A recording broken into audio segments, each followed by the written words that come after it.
దేవునికి స్తోత్రములు. దేవుని బిడ్డలారా, అందరూ క్షేమంగా ఉన్నారు కదండి.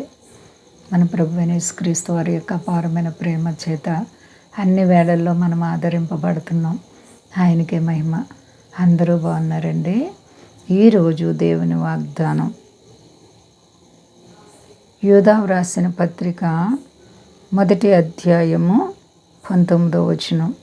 అట్టివారు ప్రకృతి సంబంధమైన ఆత్మ లేని వారయుండి భేదములు కలుగజేయుచున్నారు. ప్రియులారా, మీరు విశ్వసించు అతి పరిశుద్ధమైన దాని మీద మిమ్మును మీరు కట్టుకొనుచు. దేవునికి స్తోత్రం. హల్లెలూయా. ఎంత గొప్ప వాగ్దానమో చూడండి. ఇక్కడ కొంతమంది దేవుని బిడ్డలుగా జీవిస్తూ కూడా ప్రకృతి సంబంధమైనటువంటి మనసు కలిగి ఉంటారంట. అంటే ఈ లోక సంబంధమైనటువంటి ఆలోచనలు, లోక సంబంధమైన ప్రవర్తన, లోక సంబంధమైనటువంటి బుద్ధి వ్యసనాలు విడిచిపెట్టకుండా పాపపు జీవితాన్ని కలిగి అలా జీవిస్తారంట. ఎందుకంటే వారిలో ఆత్మ లేని వారై ఉన్నారంటండి. ఆత్మ లేదు, పరిశుద్ధాత్మ లేనప్పుడు మనసు చెడిపోతుంది, పరిశుద్ధతగా ఉండదు. ఆత్మ లేని వారు ఎప్పుడు కూడా ఎవరితో ఏం గొడవ పడాలి, సంఘాలను విడగొట్టాలి, సంఘాలని చెరపాలి, విశ్వాసుల్ని పాడు చేయాలి, ఒకరి మీద ఒకరు మరి మనసులను చెరుపుకొని గొడవలు పడుతూ అట్టి విధంగా ఆత్మ లేని వారై మరి ఎండిపోయినటువంటి నీటి వాగుల్లాగా ఉంటారనమాట. అండి, ఎండిన భూమి మీద నీటి వాగులు ఎలా కనపడతాయో వాళ్ళ కన్నులకి అలాగే ఉంటుంది. మంచి చేసే వాళ్ళకి, మంచి చేస్తున్న వారిని వారు చూసినప్పుడు వారు ఓర్వలేని పరిస్థితి అన్నమాట. అట్టి వారంటండి ఎలా ఉంటారు? ప్రకృతి సంబంధమైనటువంటి వారుగా ఉంటారంటండి. భేదములు కలుగజేస్తారు, భేదములు. మరి ప్రియులారా, మీరు అలా ఉండొద్దు అని దేవుడు చెప్తున్నారు. భేదాలంటే చూడండి, ఒకరి మీద ఒకరు గొడవలు పడటం అన్నమాట. ఒక సంఘం అంటే ఒక సంఘానికి పడతలేదు, ఒక సేవకుడు అంటే ఒక సేవకుని పడతలేదు. ఎంత భయంకరమైనటువంటి పరిస్థితులు అంటే అవి.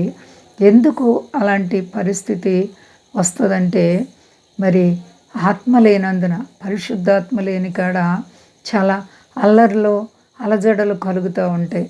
కాబట్టి మనము ఆత్మ సంబంధమైనటువంటి బిడ్డలుగా ఉండాలి, దైవ చిత్తానుసారమైనటువంటి బిడ్డలుగా ఉండాలి. మనల్ని మనం తగ్గించుకుని ప్రభువైన యేసుక్రీస్తు వారిని హెచ్చిస్తూ అన్ని వేళల్లో కూడా మన ప్రవర్తనను దిద్దుకుంటూ ఉండాలి. మనం ఇతరులను చూస్తాం కానీ మరి మనల్ని మనం చూసుకోవము. అది దేవుడు ఏం చెప్తున్నారంటే, మిమ్మల్ని మీరు చూసుకోండి, మిమ్మల్ని మీరు పరీక్షించుకోమని దేవుడు మాట్లాడుతున్నారు. కాబట్టి ప్రతి ఒక్కరూ ఇతరులను చూడడం కాదు. యేసు ప్రభువారు అంటారు, మీ కంటిలో దూలం ఉంచుకొని ఎదుటి కంటిలో నలుసును వెతకవద్దు అని. అందుకే మరి మనం ఇతరులను కాదు చూసేది, మనల్ని మనం చూసుకుందాం. ప్రకృతి సంబంధమైనటువంటి ఈ లోక ప్రజల కంటే మరి భయంకరంగా చెడిపోయిన క్రైస్తవ జీవితం ఉండకూడదని దేవుడు మాట్లాడుతున్నారు. మనం ప్రకృతి సంబంధంగా ఉండకుండా చక్కగా పవిత్ర హృదయాలు కలిగి దేవుని రాకడ కొరకు సిద్ధపడదాం. అంతా క్షేమంగా ఉన్నారండి. ప్రార్థించుకుందాం. ప్రేమ నమ్మకమైన మా తండ్రి, నీవు మాతో మాట్లాడుతున్నావు.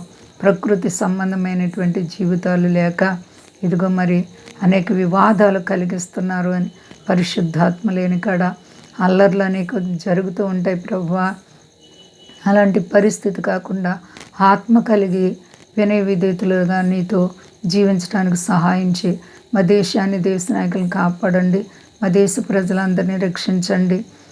స్వదేశాల బిడ్డలను కాపాడండి. మీ దాసులను, దాసురాండ్లను కాపాడండి.